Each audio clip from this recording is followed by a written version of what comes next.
Hello friends, পূজা life journey channel থেকে আমি পূজা। আজ আমি এসেছি নদিয়া জেলার চাকদাতে।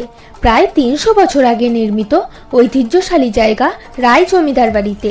কালের প্রকোপে পড়ে এটি এখন ধ্বংসস্তূপে পরিণত হয়েছে, তবুও এখনো যা আছে তা দেখে সেই সময়ের অনেক কিছুই জানতে পারা যায়। দীর্ঘ সময় ধরে বিনা রক্ষণাবেক্ষণের অভাবে বাড়িটি আস্তে আস্তে ধ্বংসস্তূপে পরিণত হচ্ছে।